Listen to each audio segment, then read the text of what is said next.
welcome back to the dash of my 6-wheel drive Land Rover Perentie Ambulance, and as opposed to the 4x4 one that we have over there. Anyway, a little while ago I made this little dash console here with the ability to switch on and monitor both the 12 and the 24 volt system, and I put a little voltmeter in there that is self-powered. In other words, it measures the voltage of the supply that it's running on. And I run the mains charger on this occasionally, and it hit 28.5 volts, and this poor little thing gave up the ghost. So I've got some of these guys that are configured slightly differently, and it's actually pretty much, they just lift one little component off the back here and add the third sense wire on. Anyway, I'm going to try and plonk one of these in and run it off the 12 volt, but measure the 24 volt side. So we're going to pull this little module out of here, which you'll find comes out very easy because I designed it to, and we're going to swap out one of the voltmeters here, but I need to remove some cabling first. So let's get that off and we'll take it inside and replace that meter. Alright, so we're inside in our workshop here, and we need to turn on a few things here, and we definitely need to turn on our soldering station. I think I just heard the relay click. I need to modify this at some point so it toggles these lights when the mains voltage is active on the soldering iron. We'll get to that another day. Anyway, I always hate when I do such a beautiful soldering job that I have to come back later on and chop it off. It's always frustrating. Anyway, I've got the start volts as 12 volt here, and the auxiliary volts as the 24 volts. So lots of volts. Probably say volts a bit more. Anyway, we need to push this out, which I think the wood glue was probably a tiny bit wet when I put this together, so this may have glued itself in, but we'll try and force this out and then we'll go through the rest of the steps. Now there's something simple stupid I'm going to do here that a lot of you guys might laugh at, but you make stupid mistakes with these things. I'm going to mark on the other side which one is what. So this side is definitely the 12 volt side, because it's very easy to get confused. And we'll just double check that this is the 24 volt side. It is, because it's really easy when you flip that over to get a little disoriented, and then you end up ripping the wrong bits out. So I'm just doing that bit. All right, let's get this bit out. Right, I gave it a little misting of acetone, and I think the glue has softened slightly, which is nice. So we got that one out. Okay, that's our ring. So that's our base shroud. It is a little bit loose, but nothing a bit of super glue won't fix. That's pretty much how I held it together. We'll put that aside for a minute. Now we need to take the circuit board out of this. We're going to get that tool that Tinkerman Mick gave me. It's kind of akin to that tool that Bosnian Bill and Lockpicking Lawyer made. It's just that ever handy useful tool that nobody can find, but is really simple when you think about it. Anyway, I need to pry this circuit board out of the back here so that I can get better access to it with the soldering iron. And it looks like this is the side that it needs to be on. There we go. And pop that whole board out. Now we can get to these. We can put some slightly heavier grade wire on there, although this is actually not as bad as some stuff, so we might actually leave that on there. Either way, we need to make some interconnections here, so let's go do that. Alright, so let me just go over the circuit here just to explain to you what's actually happening. So this is our 12 volt hot wire coming in. This is our 12 volt ground coming across the switch. So I'm actually switching the ground to this. What I actually think I'm going to do is I'm going to swap that around and switch the positive. That way I can run a common ground. This used to be the 12 volt, 24 volt ground coming in here. We're going to change that because we're going to share a ground between these two meters, and this meter is going to get 12 volt power from here and measure the 24 volt line with a shared ground. So we really need to pull these wires off and reconfigure them. So let's get this soldering iron hot and start with that. Okay, so we've done a couple of things since we last had the camera rolling. So we have inserted the 24 volt meter the correct way up, I've left the original wiring on there because I think that'll probably do. Once I'm done, I might put a blob of hot glue on there. We have swapped the positive wire to go through this switch, left the negative free floating. So what we're about to do is something that you could consider to be slightly dodgy. We're going to co-opt this negative wire over to that one and pair them together, which means we need to strip this bit of insulation off, which now that it's been warm probably won't come off easy. No, I was correct, it wasn't. Anyway, we're going to join these two. We're doing sort of point-to-point style.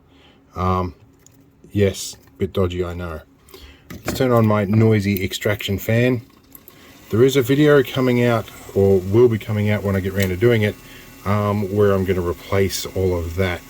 I have all the parts here to do it. I've just got to get around to doing it. Alright, that one can go there.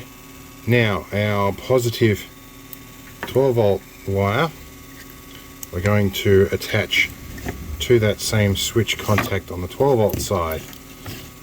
And I think we probably won't be switching the 24 volt anymore, the way I'm going with this. I could isolate it, but actually I might, so it'll save me from having that free floating cable around, and a little bit of extra isolation on the 24 volt side is not entirely all bad. So again, we're going to kind of dodge this up and pick it up off the back of the switch contact. If we can get away without losing our other wire off this. And this iron, the magnetic tip on this iron is quite old. I just cleaned the contacts on it, but it may have turned off and lost temperature. I think it has, because that's not really doing what it should. And oh, there we go, now we've got some heat. I needed a bit of a tap. I'll let it come up to temperature just a sec. I should be able to get on there. Yeah, this iron is underperforming. I may have to use my Chinese one to finish this job. I think that tip has had the gong. I don't want to tap that too hard. Yeah, Chinese to the rescue, I guess. Where is it? Rework station. That button. And it should turn this one on. Alright, we'll be back in a minute when that heats up. Well, while I was waiting for my Chinese iron to get up to temperature, I managed to get this guy happening. So let's tack you on the back of that. That looks a little cleaner. Let's clean up our little spike. Alright, it's tacked on as probably as well as it's going to get. Now this is our 24 volt wire. What I think I'm going to do with this, camera focus is focusing on that wrong bit of wire there. So what we're probably going to do, I think I have had a bit of a think about it.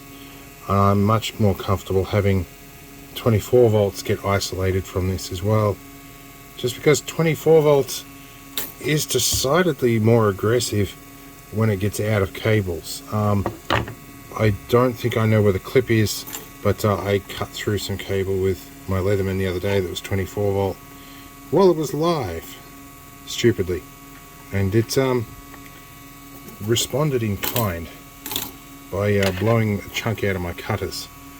Right, so this, the way I've got this now, I should be able to get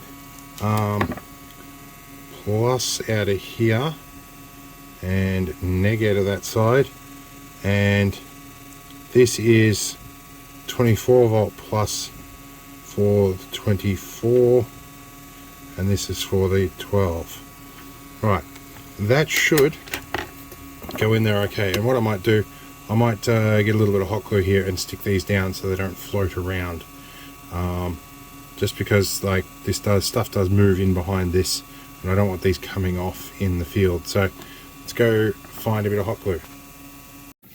Alright, we've done a bit of work. We've soldered everything on, we've stuck it down with hot glue. Now we're going to put some crimp terminals on, and then we're going to test it. So I've got one crimp terminal already fitted here. This is just in case I actually want to reattach at some point in the future, and I always get these things backwards. They go that way. But I'm going to do a double crimp on this one, because they have a tendency to come off. Alright, and we'll take some of this heat shrink and put it over there when we put it in situ. And this saves me having to get my gas iron out into the vehicle. Now we're going to change the gender of these plugs between polarity so that we don't get it mixed up in the future. Double crimp there. Right, so that's our positives, and our negative is going to get a spade terminal like this. Now I know the terminals I'm using are strictly designed for screw downs, but they do fit into these spade terminals, and that's because I have a couple of thousand of these kicking around my kit. So that's what I'm using today. If I can get this guy to go in. Where are we? Yep. And I use the word guy in a gender neutral sense, just to make that clear. Alright, let's hook this up to a power supply and see if we can get dual voltages showing. Alright, we're going to go up to our voltage, our distribution box up the top here. We're going to get a negative wire there, and we're going to hook up a positive wire here. And do we have volts? Okay, they both come on when I turn the switch on. That's good. That one's measuring 0. The interesting thing is going to be, can I measure two separate voltages? I think my distribution box has isolated grounds. So what we're going to do, we're going to piggyback off our 12 volt side here. And we're just going to feed it the same 12 volts on that side. They should read more or less the same, although we're going through a slightly different route, so slightly different circuit voltage there. Plus these are often a tiny bit out in their adjustment. Anyway, that's going to work well enough, I think. So let's go and get this installed. Alright, my camera position here is a little tenuous, so it might be a bit shaky. I apologise for that. Alright, I tied a knot in the 12 volt side of things, so I could remember which was which. Now our stripe wire is our hot wire, so we're going to start with you. Get that guy contained, and we're going to put a spade terminal on you. Although I like to double these over because the wire is just a smidgen too small for these guys. Alright, so good ratchet crimpers, and we'll double crimp that. Alright, that's that one. We'll make sure our 12 volt works, and then we'll come back with some heat shrink and slide over this before we permanently connect stuff. Right. Now, I hope I had that right. So yes, our positives were spade terminals. So that is our white stripe to our white stripe. So that one is good. Let's just briefly touch on the negative and see if anything blows up. No, they fire up off the 12 volts. That's good. Well, let's go get some heat shrink and we'll be right back. Alright, we're back with some heat shrink and Mr. Stoner Talk Green. You know what, I have some transparent heat shrink here that might do the job just nicely. And we will take a little piece of that. Just because this is wired by Lucas, so who knows what's going on behind the dash in there. So I'll shove that bit on. We'll join this guy up. This will make field repairs considerably easier than the slightly ill thought out way I had before, which was to just solder it directly on, going, you know what, I've done it, it'll never break down. Well, never say never, I guess. Heat shrink you on.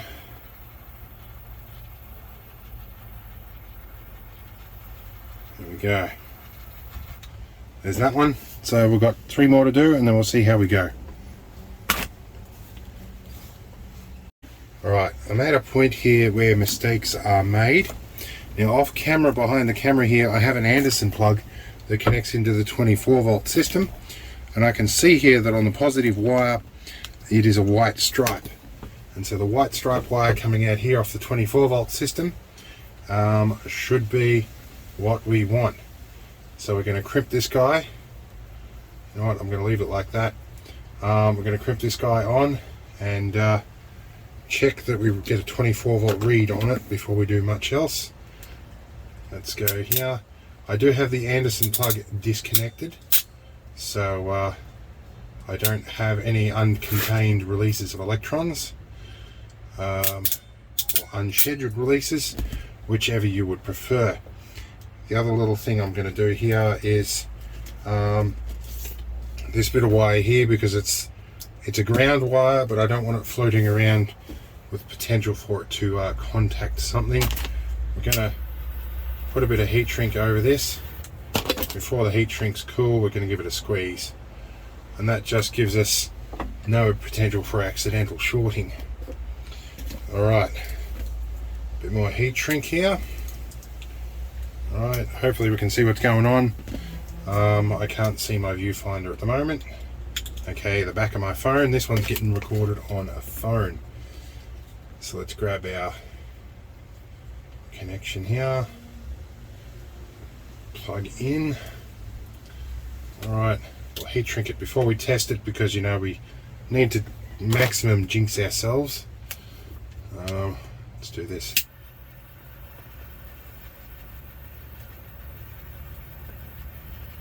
Alright, here we go. Yeah, we'll let that cool for a bit. Then we'll plug our 24 volt in and see if we get something. Can I sit this just here? I'll find a spot to sit it and we'll be back. Alright, we're temporarily in position. Let's touch our 24 volt side. Okay, so nothing happened on the 24. That's interesting. Alright, maybe I'm isolated somewhere. Let me go look. Alright, so we come down to a switch contacting. I had to clean some switch contacts, but here we go. We've got our 24 volt side and our 12 volt side. They work, and they're at the same intensity now, LED wise. So this one, hopefully, if this exceeds that 30 volt range, as it hopefully shouldn't, it won't blow up, and because these are good for up to about 50 volts, I think. Anyway, let's get this put back in the dash. So we're going to insert this in here in the same fashion that Lucas Electrics were done, which is take a screaming run up Homer Simpson style and shove it in the hole. Alright, it should go in fairly firmly. And this little U-bend is probably not great for my SWR, but I don't do a lot of talking on that radio, and I'm only pushing 5 watts on it. Even though this guy can do 50, I'm trying to stay legal and wind it down to 5. Anyway, that's pretty much it. We've got our 12 and our 24 volt display working on the dash again. Now, if you want to see how this was built to start with, have a look in the description at the bottom for the link. If I get round to it, I'll put the link to the original build video on here, which was quite some time ago now. Anyway, see you in the next video. Hope you had fun. Give us a thumbs up if you like this sort of stuff, and we'll keep on keeping on. See you later.